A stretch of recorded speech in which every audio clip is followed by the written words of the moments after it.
Hello, everybody. It says that we're streaming live on Facebook, and yay! The thing is like last week, the Facebook wasn't working with the Zoom, and I was like, what? And today I'm a little bit out of my element. Hello, everybody. It says that we're streaming live on Facebook, and yay! And there I am talking. The thing is, that's hilarious. Like Alrighty, that's great. Okay, yay! Well, it's working. I know it's working. But yeah, so Kim, my wife, is in the other room. Actually, she's in the middle of a hackathon. She's hacking. She's in the middle of hacking. She's been doing it since 3 in the morning, and it is now 9:00 p.m. So we'll just see what happens with her and her hackathon.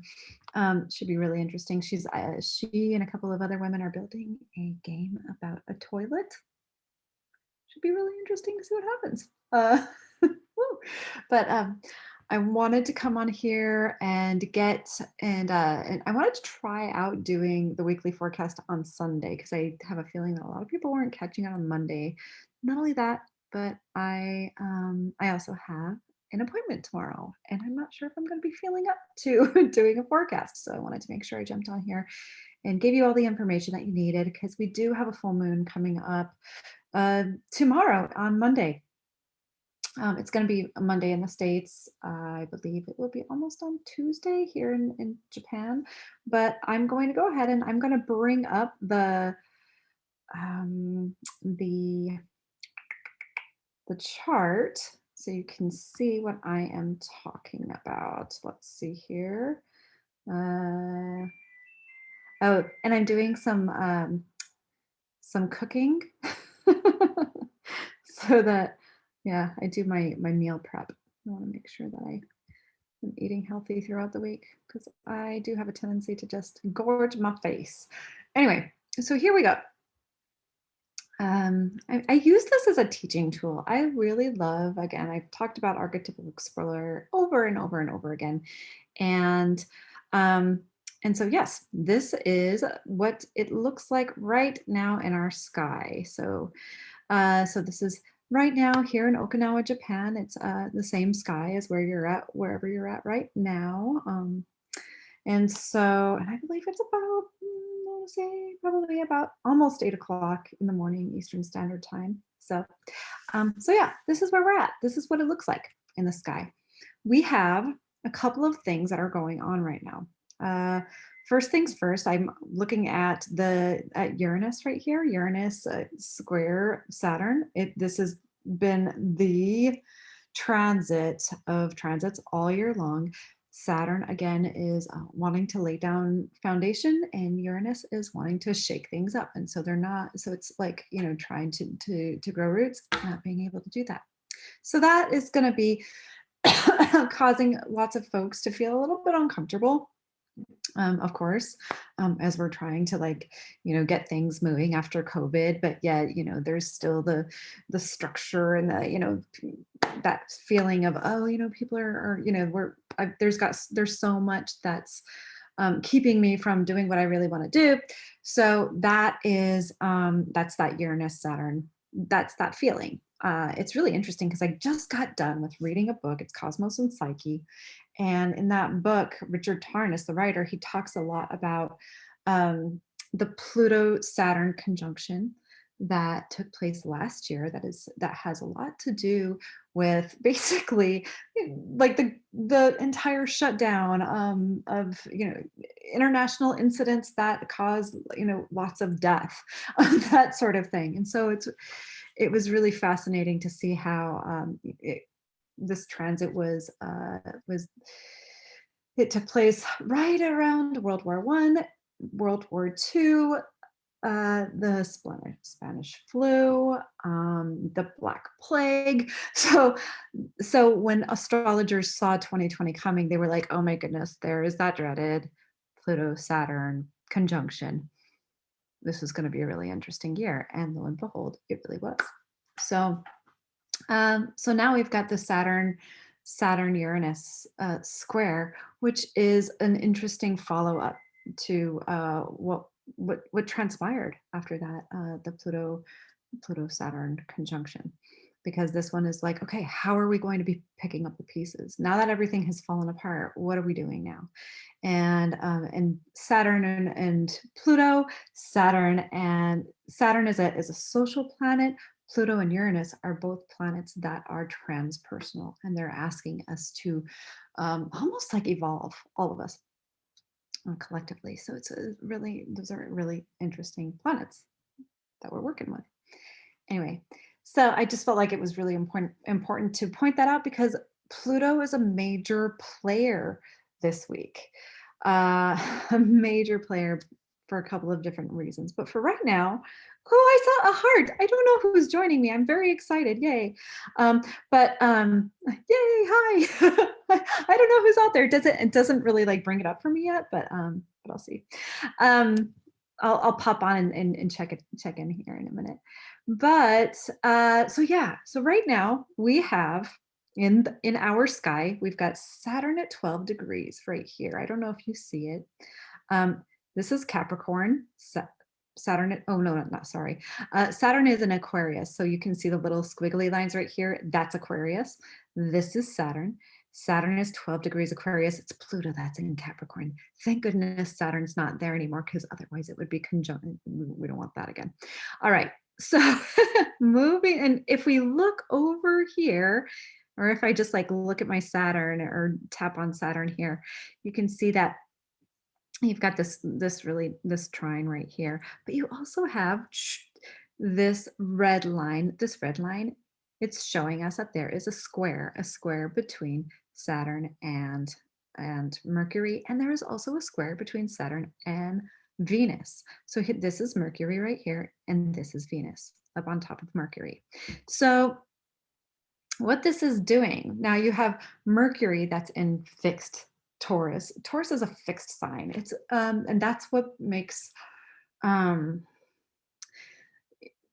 when we talk about signs, of course, we've got animals that we assign to them, and that's what makes it cute. But really, the essence of Taurus is that it is a fixed sign. It is probably the most grounded of signs. I don't know if you were able to catch the Taurus season up play shop, but my buddy PJ, he is just a fascinating, amazing person um, who is also, he's very, very Taurus, also in the sense that physically he cannot move his, he is bound to a wheelchair. That is how grounded this man is. He is, and so he's learned how to work within his own how to work with his own physical limitations. So it's really fascinating. If you didn't catch it, go check it out. If you didn't, then just go sign up and it'll send it to you automatically. I've got it all set up that way. But anyway, so you have Venus, and that's in fixed Taurus, and then you've got Mercury in fixed Taurus. Venus is the sign of love. It's the sign of beauty. It's the sign of values. And so this this placement really is asking for you to examine what is really, really, truly, truly important to you. And Mercury, same thing. What are you willing to do in order to like what yeah, what are you willing to do to uphold your values, your in your in what's important to you? When it's square Saturn wants to is going to put a cap on the fun. It's like the Saturn's just no fun. I'm not going to say it's no fun, but Saturn is just kind of I like listening to Jessica Laniato. She's one of my favorite podcasters, astrology podcasters, and she says Saturn's a boner killer. So that's what it is. So Saturn will, put the cap on fun. And if there is, uh, if you have a foundation that you're trying to lay down, this is a good time to really just kind of like dig in your heels, get your hands dirty, and like, and you're gonna want to move on and do some other things. But Saturn is calling you to like just ground down, do your things. Your relationships will get better, your work will get better, things will get better if you just, you know, sink your fingers into the ground and just start. That's the image I'm getting, is like, we're working with energy, and it's like almost like you're taking your hands and digging them into the earth so that you can lay a good firm foundation for your values, for your relationships, for anything that you're trying to get up off the ground. Get your hands dirty, and it's not going to be easy. You're going to want to do some other things. Um, and and Saturn also is associated with depression, so it's very possible that you could be feeling down. Venus also rules over the way you see yourself, and so Saturn can also bring in that feeling of, oh, I feel kind of frumpy. Oh, I just kind of feel like bleh. And also it can bring in just a feeling of, other people see me this way and I don't feel comfortable, or even just kind of a little bit of cattiness. So just be aware of that. And so, and this is just the very beginning of the transits. Next, moving over, let's see here. So, I want you to notice. Watch. I'm going to go back. Watch Venus and Mercury, and I'm going to move on to the 26th, which is yeah. So I'm moving on to the 26th, and voila, you've got Venus and Mercury that are conjunct. They are right on top of each other, 14 degrees in Taurus. Typically, this would be a really, really, really nice transit, but because it's in that fixed energy, it's going to be, again, you're focusing a lot on laying that foundation. It's not a light and fluffy sort of, usually Venus and Mercury getting together, it's kind of like light and fluffy and fun. Like in Gemini, it would be more of a, let's get out and let's go like talk to people, and this is going to be fun. But since this is in Taurus, it's like, okay, let's get down to business. And so it may not be as fun as it would be in any of the other ones. But I do believe that what is really, really critically important, again, we're dealing with Taurus, is to sense for what feels right. Going that body compass, using your body compass, and I'll walk you through a short body compass activity. But using your body compass is going to be critically important. Feeling for what feels right, sensing for what feels right to you. Especially if you're not sure what to do next, in your business or in your relationship, or if you have a piece of furniture that you're trying to pick out, um, you might want to check with your body compass first. Body compass is very much of a Taurus thing. And again, PJ talked a lot about that during his Taurus season play shop. So be sure that you do that. So yeah, and I'm going to do that towards the end of this here. Another thing that I want to point out, let's see here, what else is going on here? Um, so one of the things that I do want to point out is here on the 26th, we have the moon square Pluto. And that's going to be the very first that you sense that, okay, first of all, uh, yeah.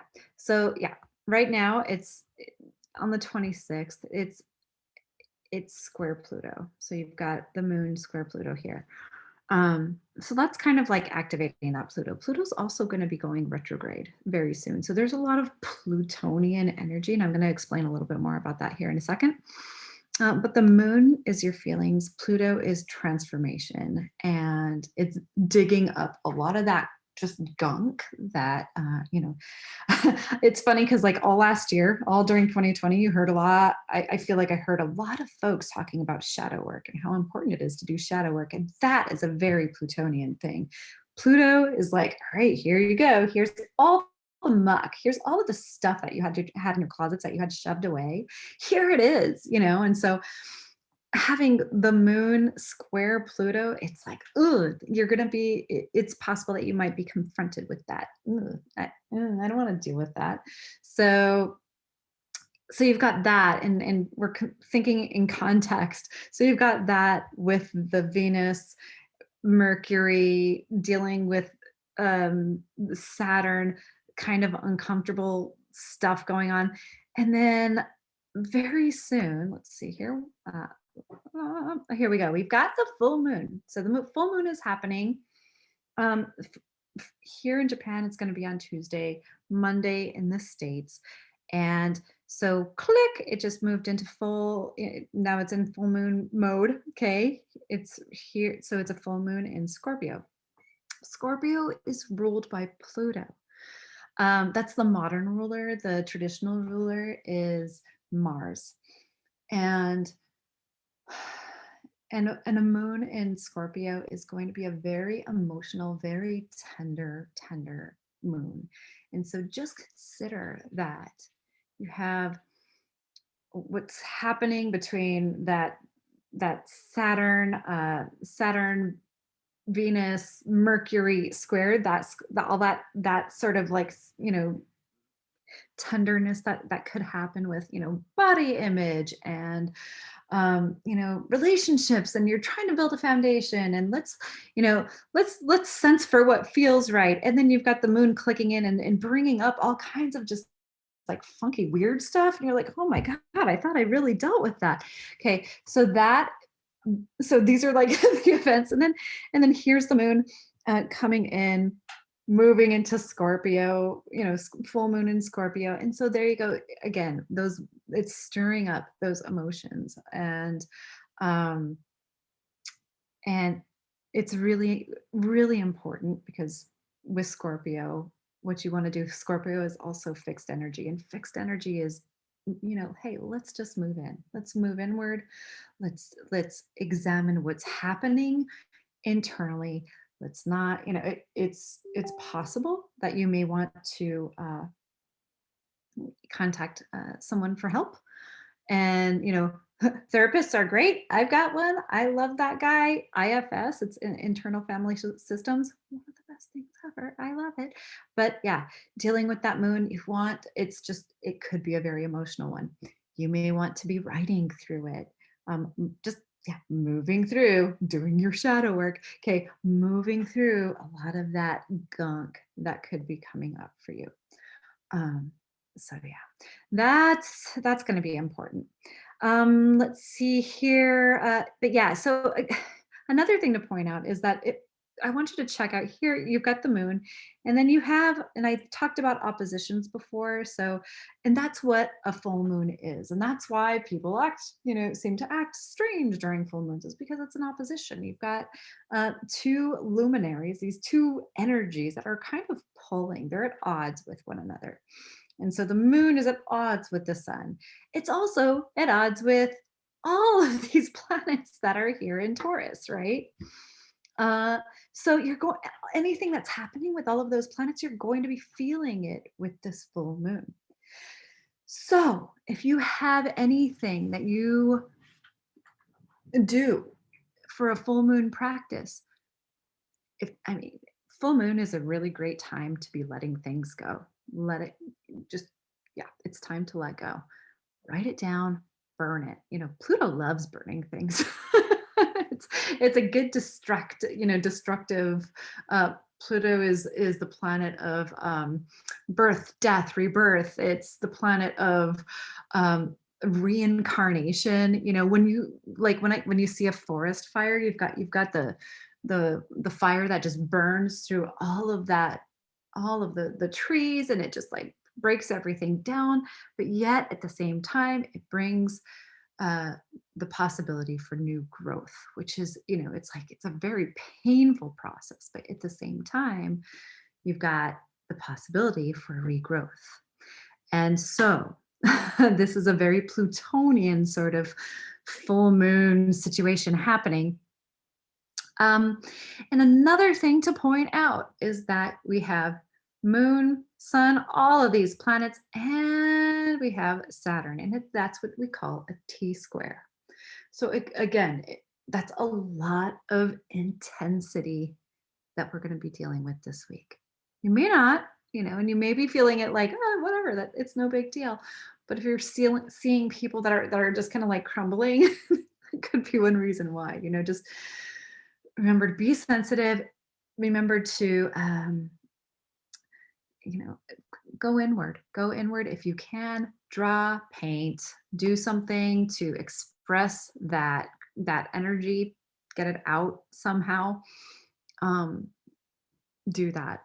And if you have somebody that you and no need to go to toxic thought city if you don't, but if you have somebody that you can confide in and just let them know, wow, I'm dealing with these really intense feelings, and um you can do that too. Call your mom. I don't know if things are good there.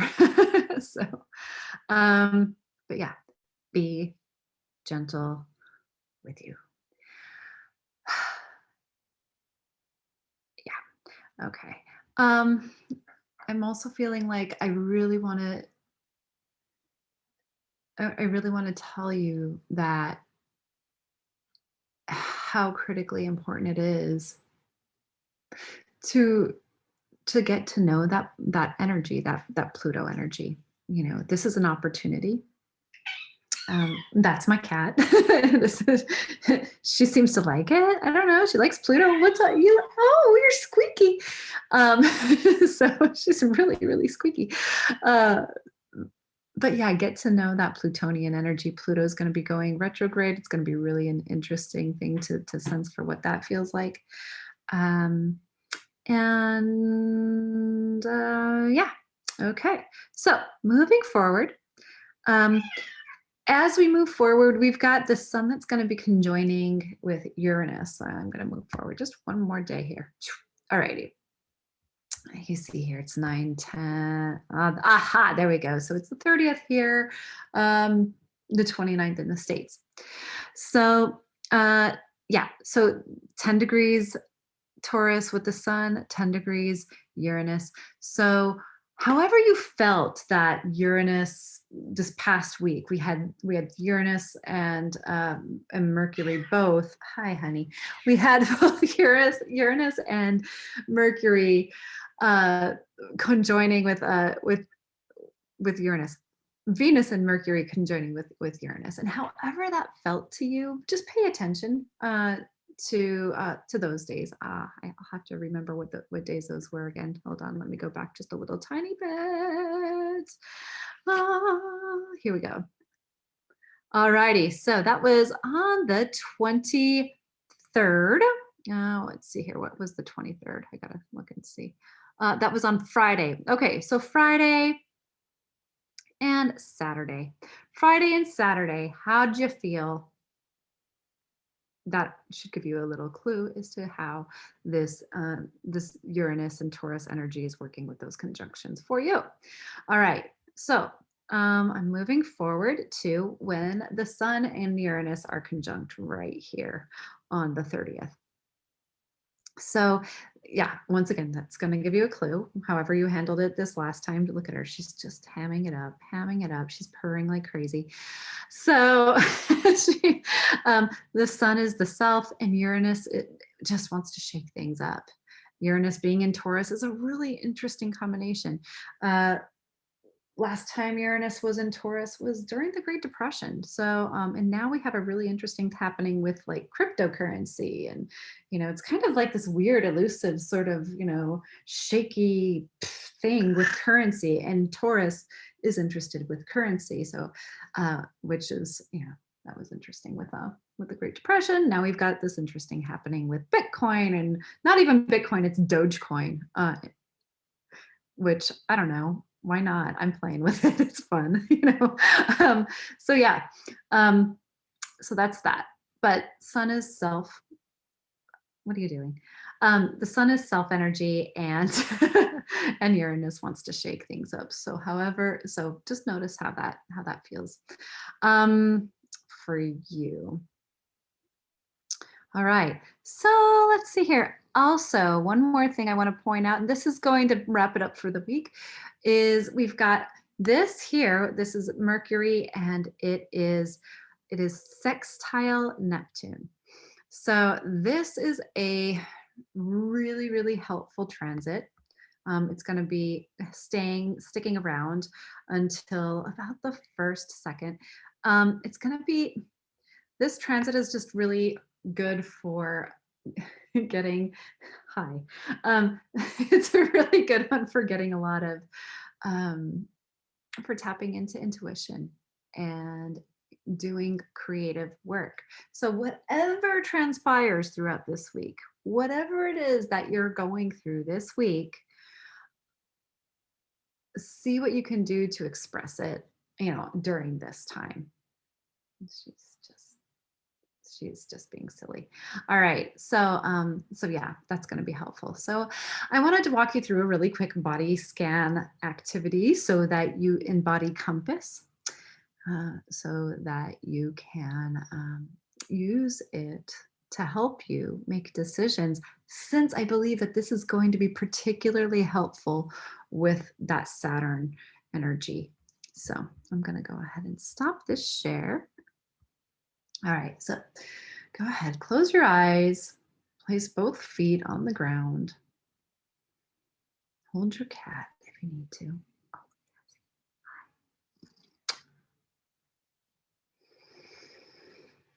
So both feet on the ground, sensing for your big toes, all of your toes. You can even wiggle your toes. Sensing the bottoms of your feet on the ground. You can tap them even a little bit. Sensing your knees, your ankles, your shins, your calves.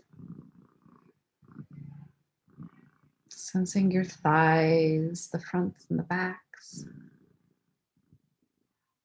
Sensing your bottom and wherever it might be sitting right now. Sensing your hips, your lower back.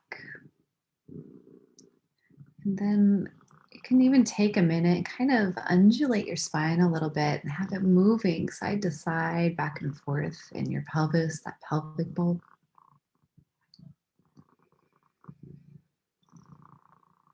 Breathing and taking in air all the way down to your pelvis and all the way into that root chakra area, the part of you that's touching the chair.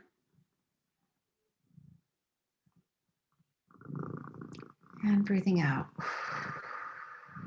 Sensing your belly button, your belly, your solar plexus, where a couple inches above your navel. Sensing your heart space in your chest. Sensing your throat and sensing your shoulders. You can even kind of rotate them forward and backward. Sensing the upper arms, your elbows, your forearms. And you can even take a minute to rotate your forearms, just noticing on the inside you've got two magnificent bones that swivel around one another. What a fascinating, really cool thing that is. Sensing your wrists, your fingers, your hands, your palms, sensing the inside of your palms. Even notice what happens when you do sense the inside of your palms.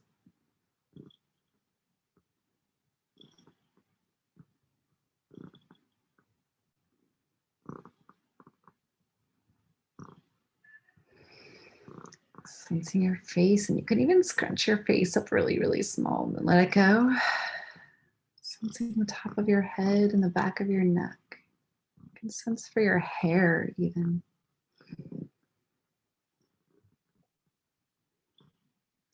Now Allow yourself to just notice what comes up for you. If you're noticing any discomfort, allow that to be. Just notice it. Discomfort always has a message for us.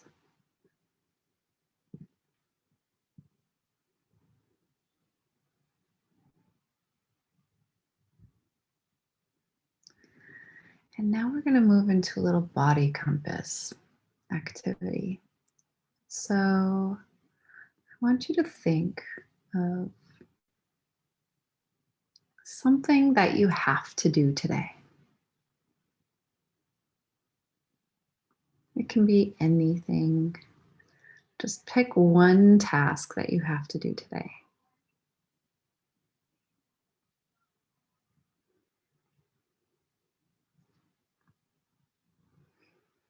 Now get that task in your mind, put it in your mind.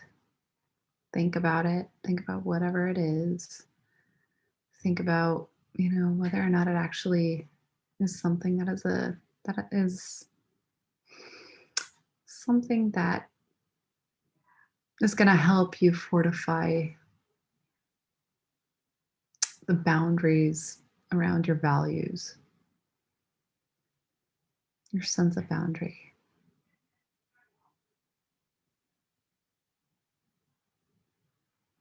And now I want you to imagine that you're doing that task and notice where it is in your body that you feel your reaction to doing this task. Where is it in your body? It can be any task. It can be changing a diaper. It can be feeding a cat. It can be doing taxes. Just notice in your body where it is that you feel your reaction to doing that activity. What do you notice? How does it feel? And also notice if there's any other emotion that comes up that might be attached to that feeling. It may have nothing to do with the task that you have in mind.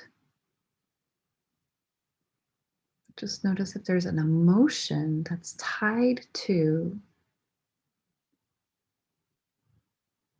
that feeling in your body.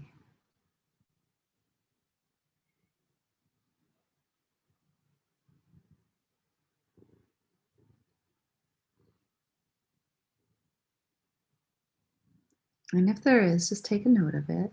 That's okay. It may be something that's pleasant, or it may be something that's not so pleasant.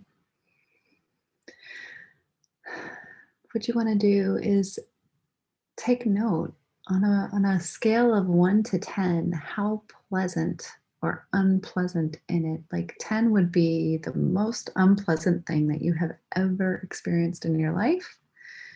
And 0 would be, it doesn't hold any charge for you. It's nothing. Or if it's pleasant, 10 would be the most amazing feeling that you've ever had in your life. And 0 again would be like, there's no feeling there, nothing. Just notice.